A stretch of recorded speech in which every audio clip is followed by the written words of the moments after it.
મહીસાગર જિલ્લામાં વાસ્મો યોજનામાં રિપેરિંગ કામગીરી કરતી કંપનીના માણસોને ચિરાગ બોરવેલના માલિક દ્વારા ધમકી આપતા પોલીસ મથકે ફરિયાદ નોંધાઈ।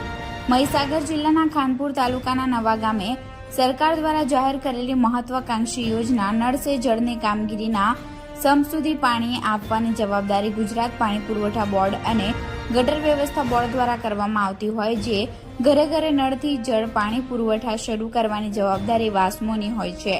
સરકારી કામમાં અડચણ ઊભી કરનાર ચિરાગ બોરવેલના માલિક કલ્પેશ શાહ ઉપર નોંધાઈ છે પોલીસ ફરિયાદ। જેડી કન્સ્ટ્રક્શન કંપનીના માણસોને ધમકી આપતા કલ્પેશ શાહ સામે વાસ્મો યુનિટ મેનેજર ગિરીશ અગોલાએ પોલીસ ફરિયાદ નોંધાવી।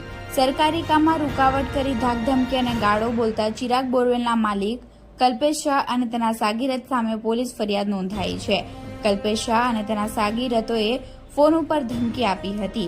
સમગ્ર મામલે વાસ્મો યુનિટ મેનેજર ગિરીશ આગોલાએ બાકોર પોલીસ મથકે નોંધાવી છે ફરિયાદ। Reporter Sanjay Jaiswal, Gujarat crime news, Santrampur.